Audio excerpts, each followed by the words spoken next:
Redfin came out with two reports this past week about U.S. trends in housing. Nashville is bucking both trends. We're also going to listen to Glenn Kelman. I always enjoy a sensational Glenn Kelman quote.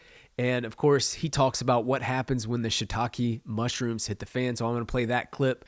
Those are the most volatile sectors of the market. So as soon as the shiitake mushrooms hit the fan, And then we'll look at some market stats and even a listing towards the end. But first, I want to show you, Mike Simonson posted this on Twitter. It's unsold inventory over time. He picked 4 states and did the 90-day rolling average of these 4 states in active listings. Now, what you'll notice is Florida is clearly well above where it was pre-pandemic and really even in 2015. It is well above. California, kind of back to that 2015 level, but again, it's a state of 30 million people. I would say that's still probably relatively low compared to the number of people there.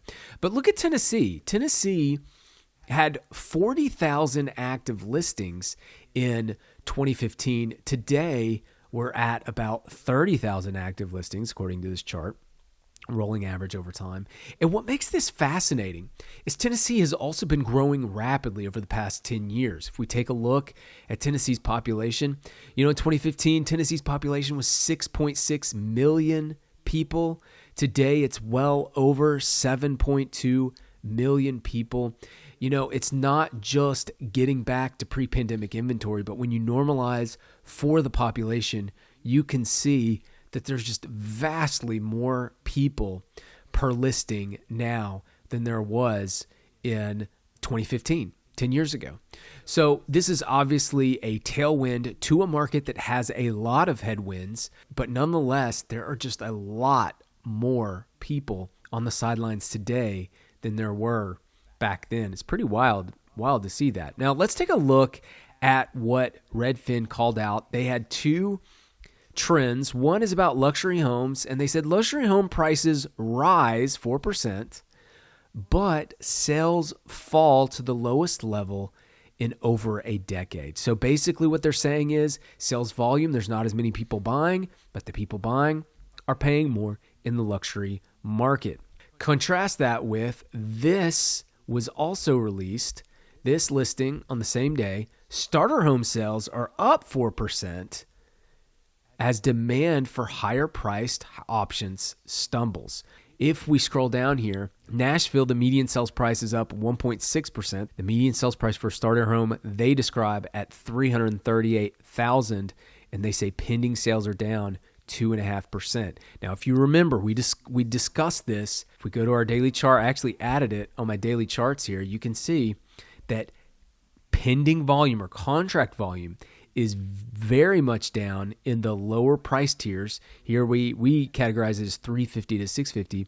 $1,380 last year. Now we're at $1,238, significantly lower than where it was last year. This is not what's happening in the U.S. A lot of the starter home demand is starting to pick up, whereas in Nashville, that's just not happening. Now, on the flip side, if we look at Greater Nashville contract volume by price band, we can see there is significantly more demand in the higher price ranges. The demand for luxury homes in Nashville is up significantly. And if we go down here, we can see even though they're saying demand is down, we can sort by pending sales and see who has the most pending sales. And you can see Nashville's in the top 10.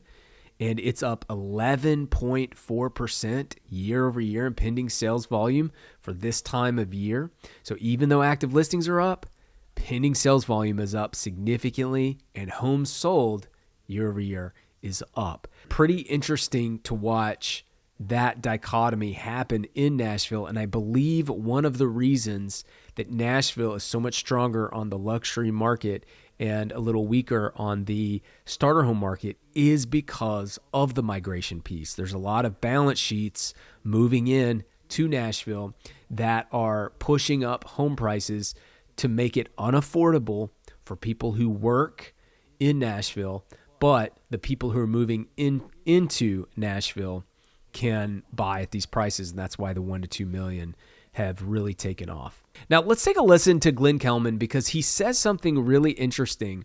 And when he says it, we're going to come back and we're going to zoom in on the rhythm at Music Row, this condo complex, because there is a listing in here for $299. So let's listen to Glenn Kelman and then we'll come back to this. Do you see more demand for single-family units, detached homes, or condos or townhouses next year? Single-family homes. So only in a bull market do you see really strong demand for condos and townhouses.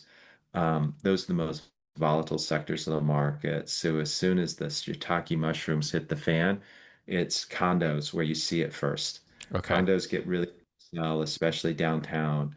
And then as soon as the market takes off, condos are again where you see it first, where suddenly those get really easy to sell. But single family homes hold their value much better. All right, so there you go. When the shiitake mushrooms hit the fan, that's when we see condo prices really struggle. Well, guess what, y'all? This is a $299 condo, $382 a foot in Rhythm at Music Row. This is an amazing location downtown. It's literally 1 block away from the Pullman, 1212. It's right off of, you got Music Row right here. You've got Vanderbilt, you've got the Gulch, you can get downtown. It's a really great location, and here we're seeing a $299 price point. Now, this $382 a foot, to give you an idea of just how dramatically cheap that is, let's go to the neighborhood tracker and see when the last time a $299 sold in the Rhythm at Music Row. Here you can see there's 10 active listings, 0 under contract. Last year, there's 10 with 1 under contract. So it's been very slow. Year-over-year price change, minus 20%. So prices have been basically in free fall here. So let's take a look at what we could be seeing. Look at that. Just wow. Just it's been in free fall, y'all. In 2024, there was maybe 4 transactions. They were all over $550 a foot. Then in 2025, $500 a foot, dropping all the way down to $389 a foot in its most recent closing here on August 1st. And now we have a listing at $382 a foot. This is unbelievable. Can you imagine the last 2 listings closing below $400 a foot? Now, this could create problems in the condo market because I know that some of these have mortgages, and I can tell you their loan amount per foot is higher than $382 a foot. That could create some problems. So really interesting. There's not a lot of mortgages in the condo space, but where there are mortgages, where there are loans, certainly something to watch because these price points at $382 a foot, if this is where it's going, I mean, the last time we saw a $299 price point, you have to go back to January 2021 to get that price point. It's all been up 400 and above. And man, you can just see they're starting to really break down on the prices. Pretty fascinating to watch. So we are seeing that in the condo market. We're not seeing that as much in just the other parts of the housing market.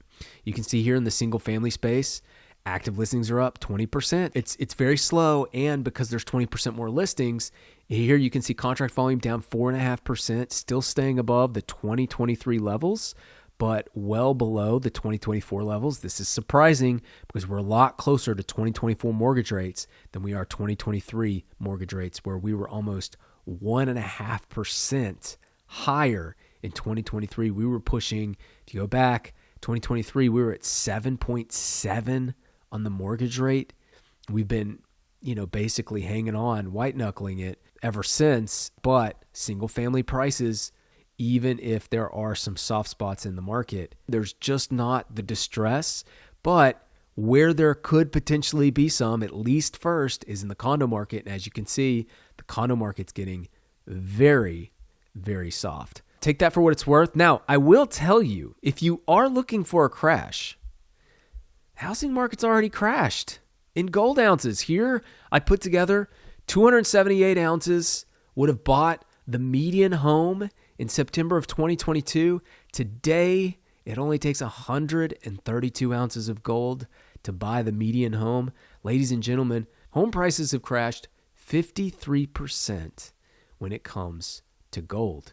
So maybe the only denominator that housing is not crashing in is US dollars. I don't know. You tell me. Listen, thanks for watching. I look forward to seeing you next Saturday. Thanks a lot.